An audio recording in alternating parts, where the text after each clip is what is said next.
first hole here at the Blazer Open at Fort Jackson Golf Club. Par 4 to start the day. Don't need anything more than like a 225 shot. Great contact here on this 4-iron. Just trying to have a nice free loose swing to start the day, but unfortunately I pushed it way right into the woods.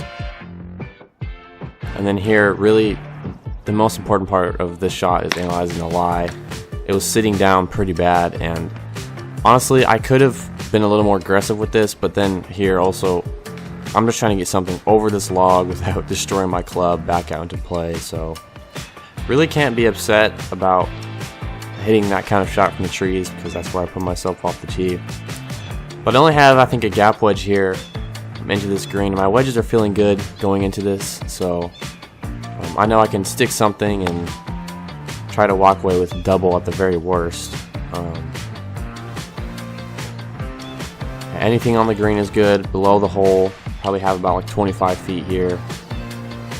These greens, they've had issues with these greens in the past, and they've been better. Almost made this putt, but you can see they're kind of spotchy, and they weren't really the best this tournament. And I know that's not an excuse because we all play the same greens, but just something to adjust to. Simple par 3 here, over the water. Just hitting a smooth 8. Got through this one good. Not even worrying about where this pin location is really. It's pretty gettable, but it's back far on the left, so anything middle of the green here is good. Perfect distance. So here just trying to lock in that par and put some good speed on this putt. It's kind of up on a tier, so really the most important part is getting it there to the hole without killing it and crushing it by. So these greens were pretty fast considering they weren't in the best condition. So always love tap-in pars.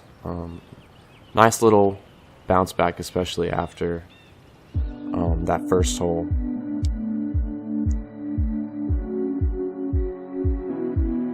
And here, something that I kind of struggle with just this tournament and before this was my fairway woods.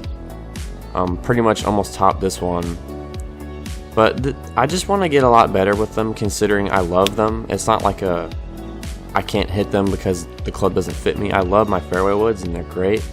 I just need to build that confidence and actually practice a lot more with them. So again, it's not fun pitching wedges into par 4s on your third shot trying to get up and down for par. So, and especially on this kind of hole where the green is kind of tough, and I've had issues with this green in the past. So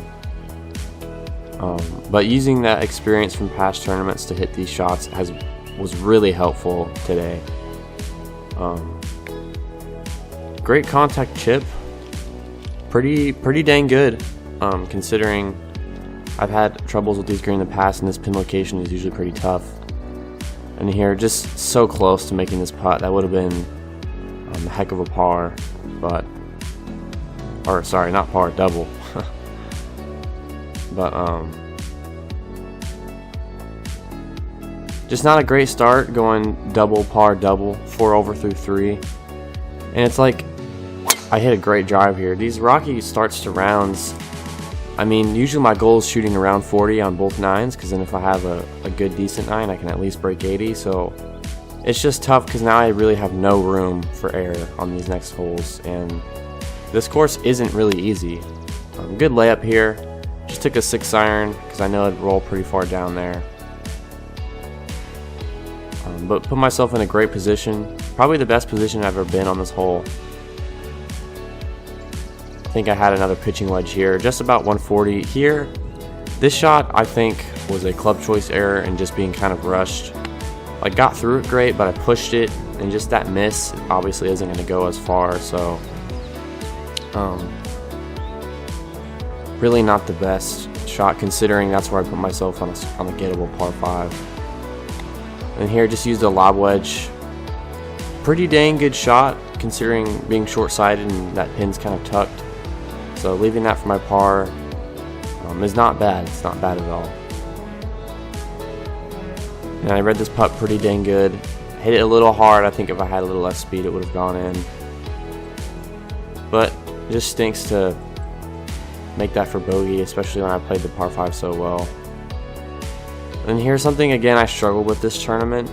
My issue was I'm just kind of across the line at the top and stuck on the way down. So then I aim left to try to hit a fade to combat that, but sometimes I hit it left and it goes left, like I draw it, or I hit it straight and it draws. So this is probably the worst feeling in the world, having to punch out 90 degrees on a hole, even to a spot where that grass doesn't look so good. But again, just not leaving myself much room for error, especially after all these blow up holes. And then right there, like, that's not the best spot to be. I mean, I'm pin high, but just with these greens, you have to be so precise, and I failed to do that today. So from here on out, obviously a low number or even a decent number is kind of not in the picture, considering I think I'm like 6 over, 5 over through 5 holes. So, and then I mean, it's technically on the scorecard not considered a 3-putt, but it basically is a 3-putt. So 3 doubles to start, which is really great.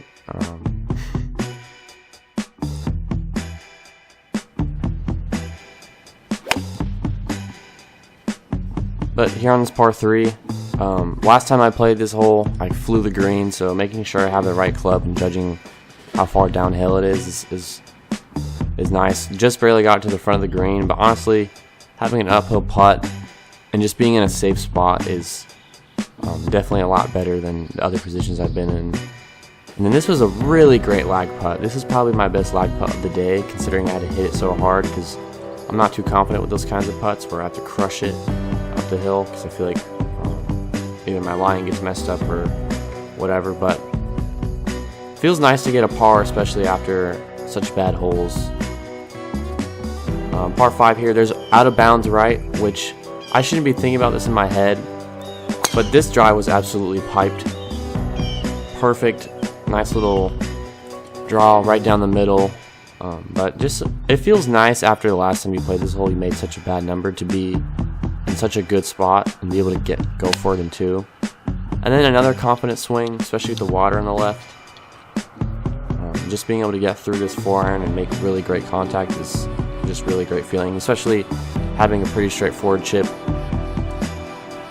This lie was a little weird, kind of into the grain, sitting down, and I really could have been more aggressive, but I kind of didn't want to get too choppy down on top of it, and then catch it a little thin. I used a gap wedge, I believe, on the shot, so honestly not the best distance to be putting for birdie, but putting for birdie is just like, your scores will be so much lower the more you're putting for birdie, and it's not necessarily making more birdies, it's just making less bogeys and more pars. So back-to-back pars is feeling good, especially after some rocky holes.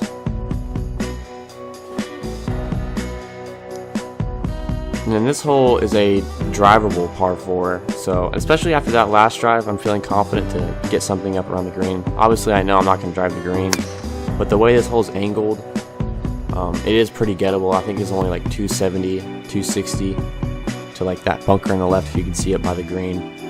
And this break I got, I hit a really good shot on my tee shot, and I'm lucky that I wasn't plugged in the side of the bunker, but I got pretty unlucky for where I was. But note to self, just don't hit it at the bunker, which is a bummer, because having such like short distance into the hole, and this is what I'm putting for par, is just kind of a bummer. But can't be too mad about it. And then the fact that I leave this putt like 2 feet short for bogey is just, on a hole that's so scoreable, walking away with bogey here, kind of a bummer.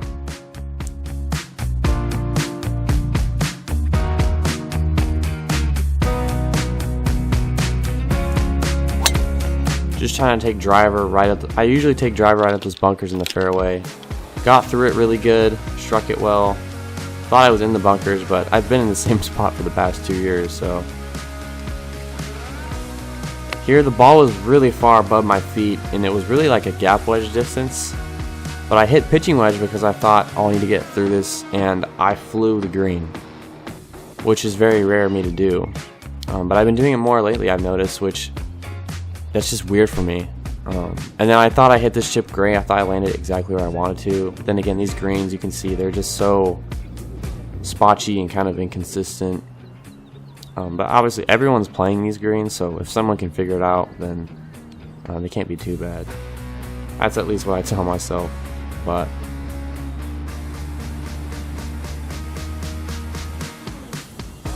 tapping in for bogey to finish this 9 with, I believe, a 45. I've had rounds where I've shot this and I've bounced back, so I'm not too worried.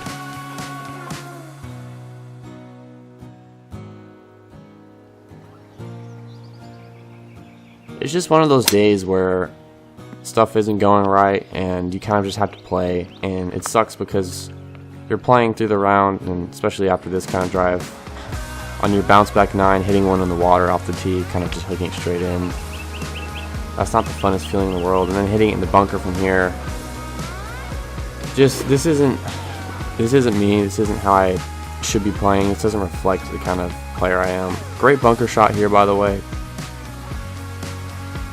So considering I hit it in the water off the tee, and I'm only walking away with a bogey on this hole, after what I thought would be such a bad start to this other 9 as well, a bogey isn't the end of the world.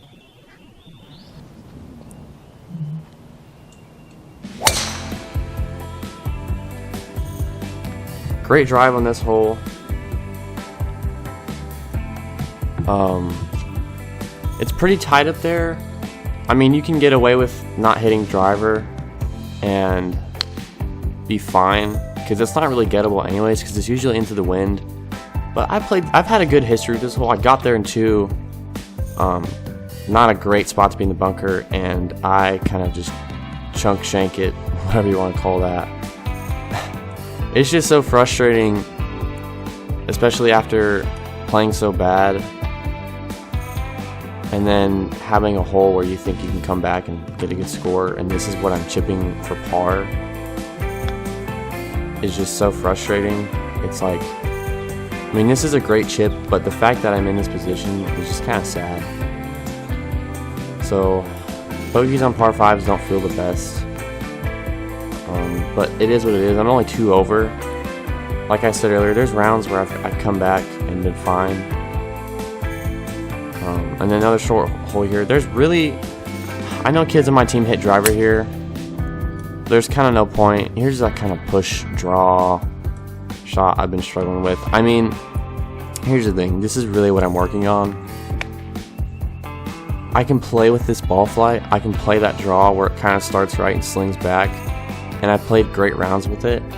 But it's just so unreliable and it just doesn't feel good. And there's days where I kind of can't control it. So I've really been trying to work on grooving in a fade into my swing, just hitting a bunch of punch shots. Because I want a ball flight that's reliable. I'm glad that this putt stayed up. Yeah, you see me run into market. Because last time I played this hole, I keep mentioning this, it went all the way down the hill. So for this to be my putt for par, honestly, this green is so tough, and to think that I would have parred it. I mean, again, 3 over through 3, that's not, you can bounce back from these kind of 9s, and that's really what I'm trying to think in my head here. This hole, it just gets so tight that there's really kind of no point at all in hitting driver, or even, again, I'm not feeling confident with my woods, so a 4-iron kind of layup shot. I mean, I actually really like when I play holes where I can hit the same club twice in a row, even if it's longer in. Because I know, for example, if I hit a good tee shot, then why can't I just hit the same one when I get up there? So, sadly landed in this bunker, but this was an amazing bunker shot considering I'm not very confident with these. Great club choice, good distance. To be putting for birdie from there is really, this is just a confidence boosting hole. Not having, like, this is what gets you going, and this is where turning points are in your round. So if you can capitalize and benefit off those things, then your bounce back rounds are realistic. So even though I only walked away with a par, no birdies yet today, it's just a good confidence booster. Another 4-iron here. I got through it really well, but it just sadly went at probably the worst spot to be in. Like, I don't have very far in, but the ball's pretty below my feet. Just not quite catching this very good. Like, it's not a bad swing, it didn't feel bad, but just with these bunkers you have to be so precise. And then I'm confident with these chips, with lots of green to work with, usually like a gap wedge. I feel like practicing with clubs that have more loft and you have like an uphill lie like I do have, it's just so much easier, and I feel like I'm naturally closer to the hole every time when I use those chip shots on the green. Chipping is probably my favorite thing to practice, just the creativity and the technique learning. But this par 3 is it looks good to my eye because of the ball flight I'm playing. It's a club I'm confident with, a nice little 7-iron. Got through it great. It's going right at the pin. I'm thinking, man, I'm gonna have like 5 feet for birdie. Great shot, a lot further than it actually looks, but still, just these kind of shots. And you shouldn't be thinking this in your mind, but I believe it was Raymond Floyd. He has a book where he talks about mental golf game, and there's just so many great points in there. He says that the great players know when to think about their score and know what they need to do to execute. And balancing not thinking about your score at all and just focusing, and then not putting pressure on yourself, but knowing what you need to do is just a great quality that I hope to have someday. But this hole is probably one of the toughest, considering you can't hit driver. I mean, 3-wood obviously wasn't feeling great for me. If it was, then I would have had a lot less in. 4-iron, 4-iron kind of hole. And even this 4-iron I don't even think has a chance of getting there. But I'm just trying to get something in a good spot so I can get up and down. But sadly I pushed this right, and I kind of put myself in the worst possible position. And in my brain, I'm thinking, just make contact with the ball. Just get it out somewhere. And then even here, I'm basically standing on the very edge, and I'm just trying to get something up near the hole. But this putt here, I really carefully read this. In my mind, this is a must-make putt. And even though it's only for bogey, this just feels great, because I know that I can manage a somewhat decent score after such a bad day of golf. But last par 3 here of the day. Slightly downhill, usually plays into the wind. Just trying to get something anywhere on the green. Kind of a tight pin up on the left there, so I don't really want to challenge that bunker. But really, I really carefully read this putt and tried to make sure that I got the right speed, because the speed is the most important thing. And I thought I crushed this putt, and obviously not enough speed. But this putt here is a very makeable one as well. And I just barely misread the break. And it's those kind of putts where you line it up and it looks good, and you stand over and you just feel a little uncomfortable and you slightly adjust, and the original line was right. So this one of those situations. Last hole of the day, very scoreable, fits my shot shape as well. Nice draw up the middle, perfect position, good drive to end the day off of, to only have a gap wedge in. Thought I hit this good, but just kind of didn't quite catch it. But it actually ended up being too far. I believe this is the tournament where I lost my sand wedge previously, and I had to pretty much use a gap wedge all day from all my weird shots. But not the best round. If I had this 9 and just copy and pasted it, I wouldn't have such a bad score. But these scores don't define who you are, so just gotta improve and move on.